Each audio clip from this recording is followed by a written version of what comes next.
Could you guys imagine life without your smartphones, TV, or laptops? I know for sure I couldn't. It would be a much different lifestyle, and it's just a completely different life. And Amish have been doing this for centuries, and they really do this to try and stress the importance of keeping the body pure and free from the outside world. They really think it's important to not have the outside world interfere with their community. And if you'll change this slide. This is just, there you go. The Amish history dates back to the early Anabaptist movement, which happened during the Reformation. Many had to flee because they were afraid of being prosecuted by the Protestants and the Catholics. So Jacob, a man, formed the Amish group in 1693, and many, after fleeing, settled in Pennsylvania and parts of Canada. So this is Jacob, a man, and if you'll hit the slide again. The current population is believed to be 249,000, and this just shows about like areas where they live mainly. This is just in the United States though. And there's no one governing body of the Amish. Each community has like a meeting where they pick their own rules based on the values of the Bible and their four main points that they live by, which is humility, family, community, and separation from the outside world. The four main ideas of Amish are maintained by keeping all work, play, worship, commerce, and friendship within the Amish orbit. So their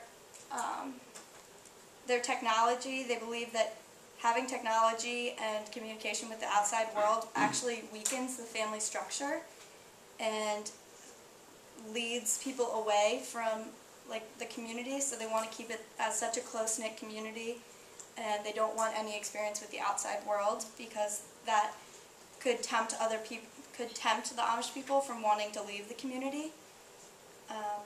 So they also do allow having phones, but they're not favored, but they have them now just for modern technologies, just in case of like emergencies or anything.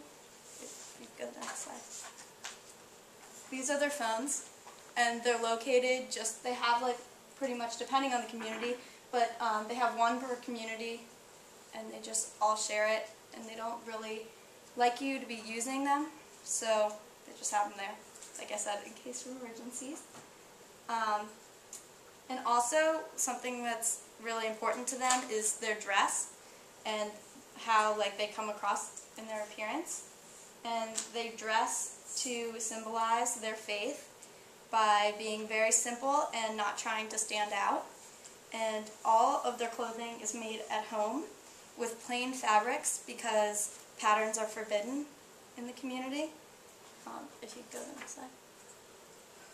This is, the men traditionally wear suits with suspenders, pants that are never allowed to be creased or cuffed. So they have strict rules even down to like how thick the seam should be and everything like that. It just shows that every aspect of life is dictated by the rules in the community. If you go to the next slide. The women, they dress in long, solid dresses, and they wear an apron or a cape. And they're not allowed to cut their hair, so they can either wear it in a long braid or a bun that has to be covered up by their white bonnet. And even their buggies, their horse and buggies in the community, they all have to be black because they want everything to blend in and not stand out, because that goes along with their four main aspects, or key things in their religion, and they want everyone to be as one and not show off their wealth or by being flashy or anything like that.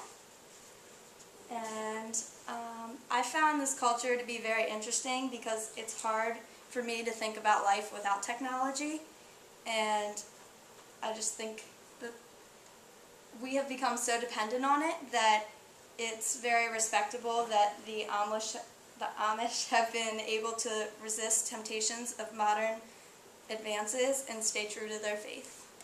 Thank you.